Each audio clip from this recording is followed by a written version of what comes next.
Hausina Otiaboy Kuma Bezrathi Shambreni Meresha the Shertam in no lie. Wakakasaya no Sherdanai. Wakakasiti. Waka. Wadakti.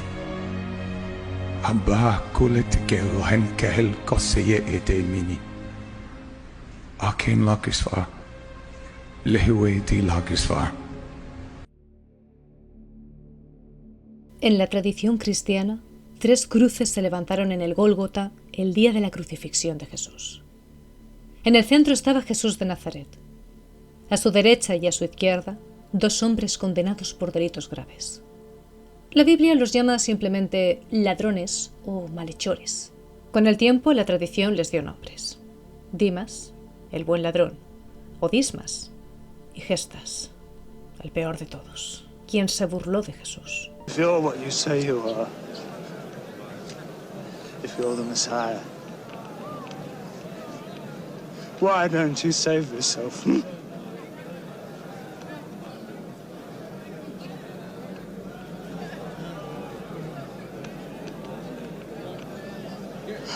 And us. Leave him alone! Don't you fear God, even when you are dying? We deserve to die, for we are receiving the just punishment for our crimes. But this man has done nothing wrong.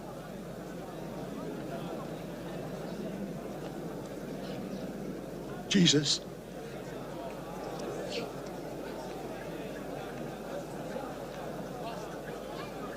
remember me when you come into your kingdom.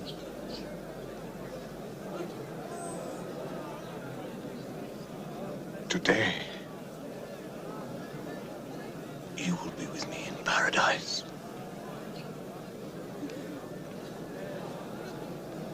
Fuera de los evangelios oficiales, surgieron historias oscuras y leyendas que convierten a Gestas en algo mucho más inquietante. Una criatura pálida, inhumana, a veces descrita como inmortal o vampírica. Estas narraciones ya pertenecen al mundo del folclore, de terror, las historias prohibidas y de la reinterpretación, tanto apócrifa como moderna, no a la enseñanza oficial de la Iglesia cristiana. La Biblia no da nombres ni describe características sobrenaturales. Solo muestra 2 actitudes totalmente opuestas al sufrimiento: el rechazo y la fe.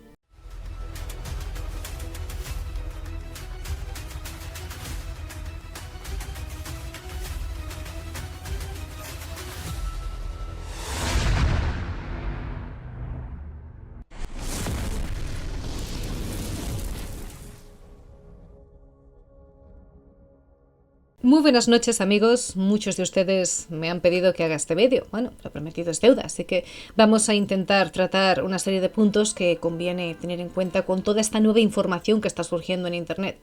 Recuerden dejar su comentario, compartirme sus impresiones y seguirme en X, antes Twitter. Los evangelios apócrifos sí dan nombres a los 2 ladrones. En el evangelio de Nicodemo, el mal ladrón se llama Gestas y el bueno Dimas o Dismas.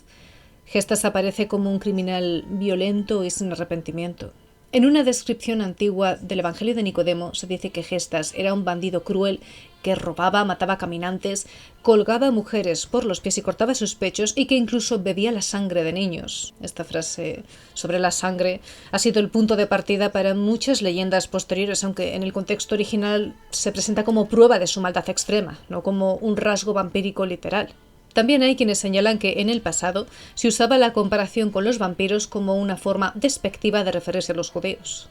Todo este asunto, amigos, ha generado intensos debates en Internet, donde algunos sostienen que precisamente lo que se intenta ocultar es un supuesto gran misterio relacionado con la época de Jesús, algo que según estas posturas pues habría sido censurado durante mucho tiempo y que ahora resultaría casi imposible seguir ocultando. De hecho, y continuando ya por esa línea, existe otra rama de esta leyenda oscura que no involucra a Gestas, sino a Judas Iscariote. Según relatos populares de Internet, después de traicionar a Jesús y ahorcarse, Judas no murió del todo. Dios lo habría maldecido a vagar eternamente como el primer vampiro, temeroso de la luz del sol, bebiendo sangre humana como un parásito despreciable que, a su vez, su existencia acumula más dolor y condenas, y sin poder encontrar nunca la muerte verdadera. Esta historia suele atribuirse a un supuesto libro de Aluga, un texto que supuestamente fue escrito en arameo por un monje en el siglo IX. De momento, amigos, se considera falso porque no existiría una evidencia histórica oficial de tal libro antiguo. Lo atribuye nuevamente al folclore judío mezclado con lo que se considera antisemitismo, leyendas de vampiros y elementos cristianos, todo revuelto. Sí que hay algunos autores que lo mencionan respecto a leyendas balcánicas que vinculan a Judas con vampiros, pero no con un libro de Aluga real. La leyenda de Judas ha influido en muchos de los rasgos clásicos que hoy asociamos con los vampiros. Se dice que Dios lo maldijo condenándolo a una existencia extraña. Algunas versiones cuentan que podía caminar bajo la luz del día, aunque otras afirman justo lo contrario. También aparece la idea de la plata como algo doloroso para ellos, vista como un símbolo del castigo por su traición. Las 30 monedas de plata. El rechazo al crucifijo sería otro recordatorio físico de ese pecado y de la promesa divina de acabar con Judas y su linaje al final de los tiempos. Y, por supuesto, está la sed de sangre, una necesidad insaciable que lo obligaría a alimentarse de los vivos. ¿Y qué pasó con Judas después? No hay registros claros. Algunas historias hablan de un clan violento en zonas como Serbia, Bulgaria y Rumanía, supuestamente descendientes suyos, los Iscariotes. Se decía que Judas tenía el pelo rojo, rasgo poco común que también compartirían sus descendientes.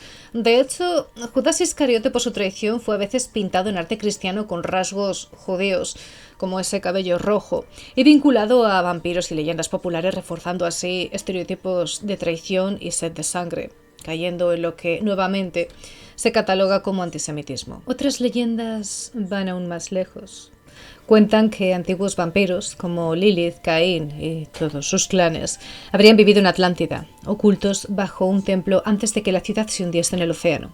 Teniendo en cuenta que muchas tradiciones dicen que los vampiros no pueden cruzar agua corriente, pues surge otra duda. ¿Fue ese su final? ¿O siguen ahí, atrapados bajo el agua, esperando quizá despertar? ¿Qué más nos oculta el océano? Algo está pasando aquí. A menos que vea las señales de los clavos, no. A menos que meta mi dedo en el agujero de los clavos, no me lo creeré. Pon tu dedo aquí.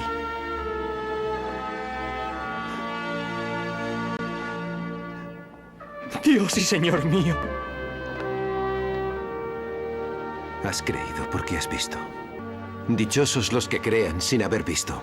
En la tradición simbólica cristiana, especialmente durante la Edad Media, las heridas de Jesucristo se interpretaron como algo más que un simple sufrimiento físico.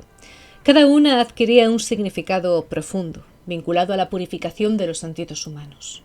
La corona de espinas, al hacer brotar sangre sobre los ojos, se asociaba con la expiación de los pecados de la vista, como la codicia, la soberbia o los pensamientos impuros.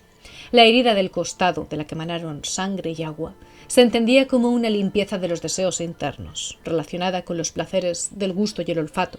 Las heridas en las manos representaban la redención del tacto, es decir, de las acciones físicas indebidas o violentas. Por su parte, las heridas en los pies, aunque ligadas al contacto, se interpretaban de forma más simbólica, como la corrección del camino, esa desviación espiritual del ser humano.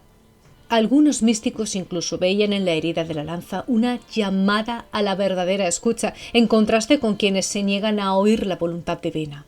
Todo esto se enmarca en la idea medieval del hombre de dolores, según la cual el cuerpo de Cristo era un microcosmos y al sufrir en puntos concretos estaría purificando los canales, los sentidos, mejor dicho, a través de los cuales el ser humano se relaciona con el mundo. Y nos preguntamos, ¿por qué Cristo, en su inmensa perfección, debía pasar por esto? Según la teología cristiana, su perfección no significa que no debiera sufrir, sino que, pese a todo, Él eligió hacerlo. No sufre por un fallo propio, sino como parte de una misión divina. La idea central es que, aun sin pecado, asumió el dolor humano para cargar con el de los demás. Por eso sus heridas no hablan de imperfección, sino de sacrificio. se interpretan como un acto de redención al reparar el pecado de toda la humanidad, como un ejemplo extremo de amor y entrega, y como un símbolo que da lugar a lecturas como la purificación de los sentidos. No se trata de que le ocurriese porque no era perfecto, sino de que precisamente siendo perfecto, aceptó pasar por ello. Esa sería una de las claves dentro de la lógica cristiana. بكشت من أنت نشخت كهيل مهير مبال لكل حتى ليثاي نشتكي لكايما يكيف سجي يكا بديون نشا ليثاي نشتكي. En el libro del profeta Isaías aparece una expresión hebrea que describe al siervo sufriente. El texto original dice: despreciado Hadal Ishim o Ish Hadal, varón de dolores, experimentado en quebranto. El término se construye con dos palabras hebreas: Ish, que significa hombre, y Hadal, que proviene de una raíz que significa cesar, faltar o ser rechazado o ser dejado de lado. Por eso Ish Hadal, o más precisamente Hadal Ishim, en la construcción hebrea se traduce comúnmente como despreciado entre los hombres, desechado de los hombres o el más rechazado de todos los hombres. No es un nombre propio de una criatura, sino más bien una descripción poética y profunda del sufrimiento y del abandono total. Claro, este pasaje forma parte de ese famoso cántico del siervo sufriente que el cristianismo identifica directamente con Jesucristo durante su pasión. El Ish Hadal representa aquí el estado de abandono extremo, aislamiento social, ¿no?, de quien la gente esconde el rostro, vulnerabilidad total, alguien frágil, sin valor a los ojos del mundo, y soberanía en el dolor. También se le llamaba Ish Makobot, varón de dolores, aquel que conoce íntimamente el quebranto y el sufrimiento. Hoy se ha cumplido esta escritura delante de ustedes. ¿La escritura se cumplió? Pero si solamente el Mesías puede cumplirla. Es cierto. Seguramente ustedes me dirán: médico, cúrate a ti mismo. Y luego me dirán: lo que oímos que hiciste en Capernaum, hazlo también aquí en tu propia tierra. Les aseguro que nadie es profeta en su propia tierra. Con estas palabras, Jesús se identificó como el Mesías enviado por Dios para salvar a su pueblo. Estos judíos no lo aceptaron como el Mesías. En la teología cristiana, otra interpretación es que estas palabras realmente apuntan a Jesús en la cruz, rechazado por su propio pueblo, abandonado por sus discípulos, despreciado por las autoridades y colgado como un criminal. No solo sufrió físicamente. Entonces, lejos de ser una figura monstruosa, el Ish Hadal bíblico es el símbolo máximo de humildad, amor y redención a través del dolor. Pero hay otra interpretación sobre el Ish Hadal. Recordemos que los romanos reservaban la crucifixión para traidores, ladrones, asesinos, rebeldes, piratas y criminales que no fuesen ciudadanos romanos. Era un castigo totalmente humillante y además público, diseñado para aterrorizar y así disuadir amenazas al imperio, ¿no?, como la sedición o la rebelión incluso. No se usaba con ciudadanos romanos, ellos morían decapitados. Gestas sería entonces un Ish Hadal y no un ser humano común, sino más bien una criatura antigua e inmortal que ya existía antes de la crucifixión. Según estas narraciones no se refiere al Mesías sufriente, sino a una criatura inmortal y vampírica que habría sido crucificada junto a Jesús. En esta versión el Ish Hadal era un antiguo ser sin sombra, pálido, inhumano, condenado por Dios a vagar eternamente entre los hombres hasta presenciar la muerte del Mesías. Su existencia tenía un propósito: sellarse o completar un pacto divino en el momento preciso de la crucifixión. Por eso no fue casual que acabase al lado de Jesús y que le retase y se burlara de él y le incitase a abandonarnos, a escaparse y salvarse. Cumplida la condena en el Gólgota, escapó, se desprendió de la cruz, pero quedó muy débil y marcado para siempre. Las leyendas cuentan que después de la crucifixión fue visto vagando por el desierto, tambaleándose con las marcas de los clavos aún visibles en sus manos y pies. Si era un ser inmortal o vampírico, ¿por qué no se regeneraba como suelen hacer estas criaturas en el folclore? Bueno, algunas versiones explican que la cruz misma, cargada con el poder divino de la muerte del Mesías, lo debilitó enormemente. Otros sugieren algo más inquietante, que los romanos sabían lo que era y que usaron algún ungüento o ritual especial para impedir su regeneración completa, como si poseyeran un conocimiento antiguo sobre cómo contener a estos seres. Según estas mismas historias, el Hish-Hadal ya llevaba siglos cometiendo atrocidades, ya estaba bebiendo sangre de niños y aterrorizando a la gente mucho antes de llegar a Jerusalén.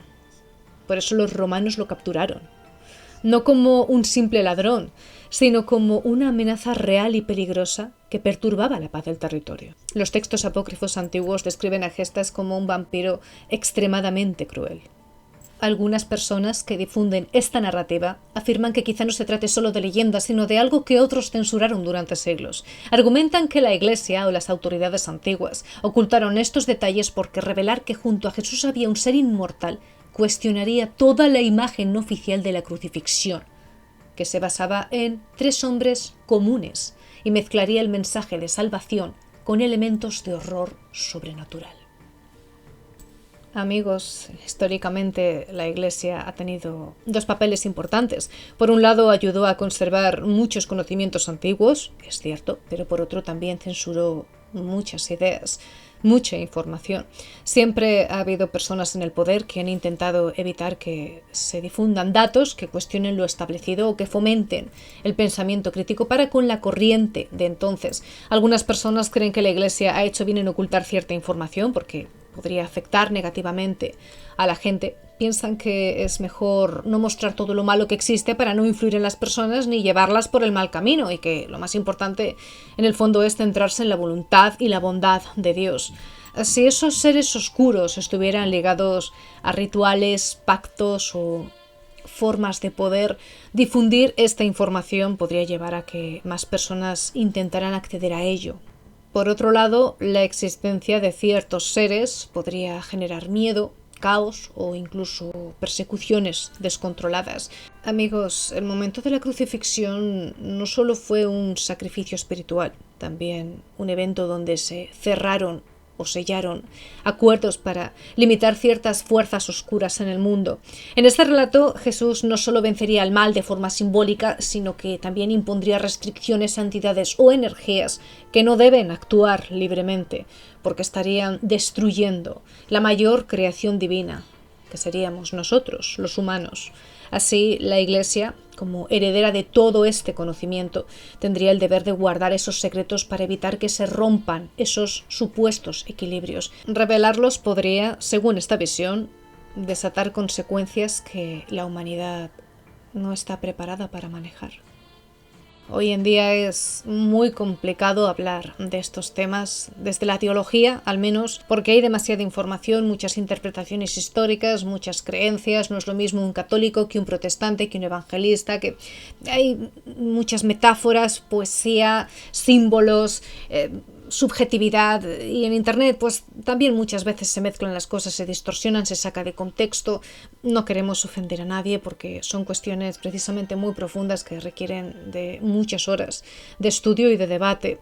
De hecho, ni siquiera los propios expertos se ponen de acuerdo. Amigos, con este vídeo no buscamos imponer una verdad absoluta, sino más bien abrir una puerta a la reflexión, a invitarles a ustedes a mirar más allá de lo evidente, a cuestionar lo que creemos saber y a pensar en todo aquello que ni vemos ni entendemos del todo. Estamos hablando de fuerzas que no son humanas, que no se pueden tocar ni medir fácilmente, pero que están ahí. Fuerzas que pueden ser extraordinarias cuando se mueven desde el amor, la luz y lo bueno, o realmente oscuras y destructivas cuando nacen de la maldad. Porque al final, más allá de creencias o dudas, sea usted o no creyente, cristiano, judío, musulmán, budista, no importa. Aquí respetamos todos los puntos de vista y creencias. Hay una idea que sí se repite en muchas culturas y pensamientos, que es que la luz y el bien siempre terminan imponiéndose, incluso cuando todo parece en contra. ¿Hubiera sido esta la última tentación de Cristo? Amigos, no pierdan nunca la esperanza. Hay mucho más de lo que vemos. Un abrazo muy fuerte.